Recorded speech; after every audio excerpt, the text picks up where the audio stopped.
Karma is not punishment, and yet almost everyone lives as if it is. From childhood, you are taught to believe that if you do something wrong, something bad will happen to you. If you hurt someone, life will hurt you back. If you make mistakes, the universe will remember and respond. So you grow up afraid of consequences, afraid of doing the wrong thing, afraid of some invisible force watching you, judging you. But what if none of that is true? What if karma is not watching you, not judging you, not punishing you, but simply reflecting you? To understand this, you have to let go of everything you think you know about karma. Because karma is not a system of reward and punishment. It is a system of cause and effect. Just like fire burns and water flows, karma simply responds. It does not think. It does not feel. It does not decide. It only mirrors. Every thought you repeat becomes a pattern. Every emotion you hold becomes your lens. Every action you take shapes your reality. And slowly, silently, you become the result of what you continuously create. If you live in anger, you are not punished. You become someone who sees everything through anger. If you live in comparison, you are not punished. You create a life where nothing ever feels enough. If you live in fear, you are not punished. You build a world where everything feels threatening.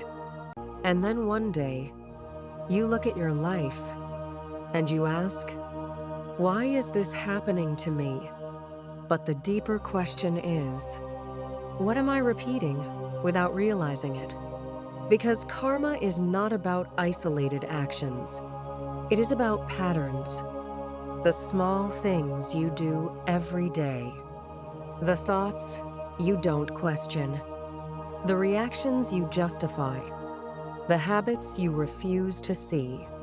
These become your reality. Not instantly, but inevitably. Most people are not suffering because of one mistake. They are suffering because of unconscious repetition. They are living the same reactions, the same fears, the same desires, again and again. And karma does not interrupt this.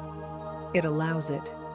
Because karma is not here to control you. It is here to show you what you are creating, to show you what you are holding on to show you what you refuse to change. But this is where it becomes uncomfortable. Because if karma is not punishment, then there is no one to blame. Not society, not luck, not other people, not even fate. There is only you. Not the version of you that you show to the world, but the deeper version, the one that reacts, the one that holds fear, the one that repeats patterns, the one that avoids truth. And that is what karma reflects. Not your words, not your image, but your inner state. This is why two people can go through the same situation and experience completely different realities, because their internal patterns are different. Their perceptions are different. Their reactions are different. And karma responds to that, not to the situation, but to the way you engage with it. This is why change feels so difficult. Because changing your life is not about changing situations. It is about changing patterns. And patterns are invisible until you become aware of them. Awareness is where karma begins to shift. Because the moment you see a pattern clearly, you are no longer completely controlled by it. You create a gap, a space, between stimulus and response. And in that space, there is freedom. But most people never reach that space because awareness requires honesty, and honesty is uncomfortable. It forces you to see things you have been avoiding. It forces you to question your identity. It forces you to let go of the story you tell yourself. And the ego resists that. The ego wants comfort. It wants validation. It wants control. So instead of looking within, it looks outward, blaming, complaining, escaping, repeating. And karma continues, not because it wants to, but because nothing has changed.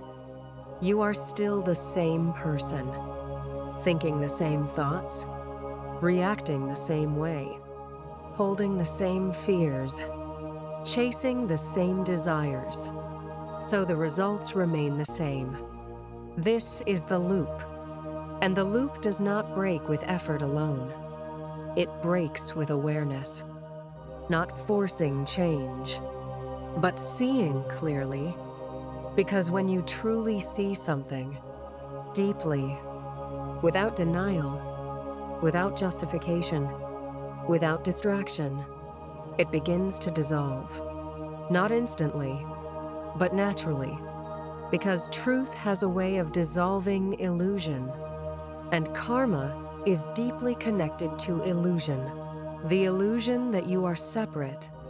The illusion that you are in control of everything. The illusion that happiness comes from outside. The illusion that you can escape yourself. But you cannot escape yourself. Not through success, not through relationships, not through distractions. Because wherever you go, your patterns go with you. And karma follows those patterns. Not you, your patterns.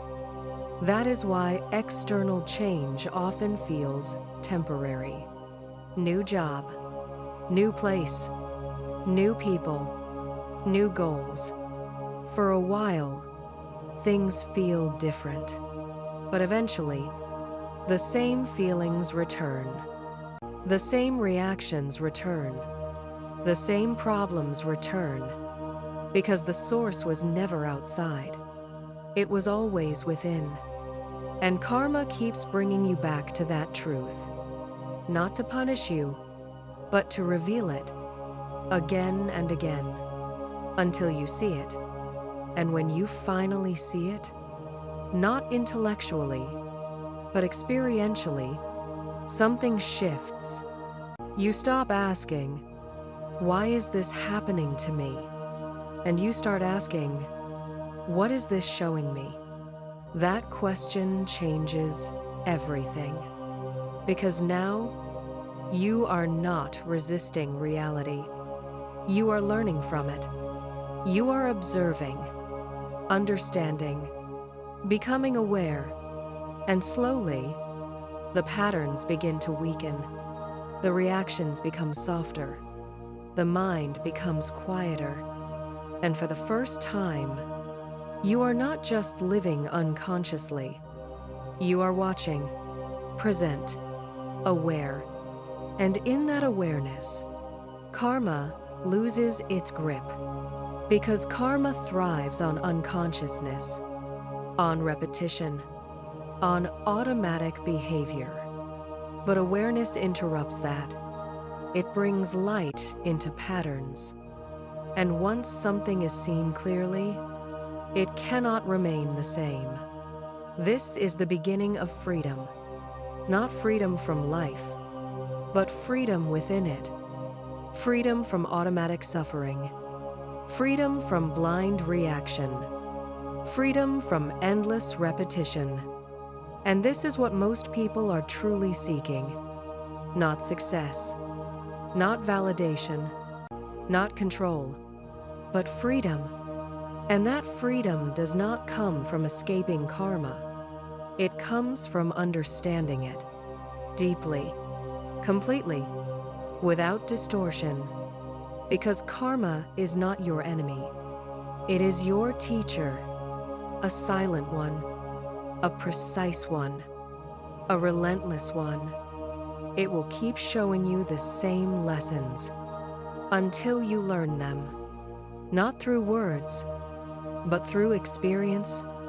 And once you learn, it moves on. The pattern dissolves, the cycle ends, and something new begins. Not because karma rewarded you, but because you changed. So the next time you feel like life is against you, pause, look deeper, ask yourself, what is being reflected here? What pattern is repeating? What am I not seeing? Because the answer is always there, hidden in plain sight, waiting, not to punish you, but to wake you up. Karma is not punishment. It is a mirror. And the moment you stop fighting the mirror, you begin to understand yourself. And that is where everything changes.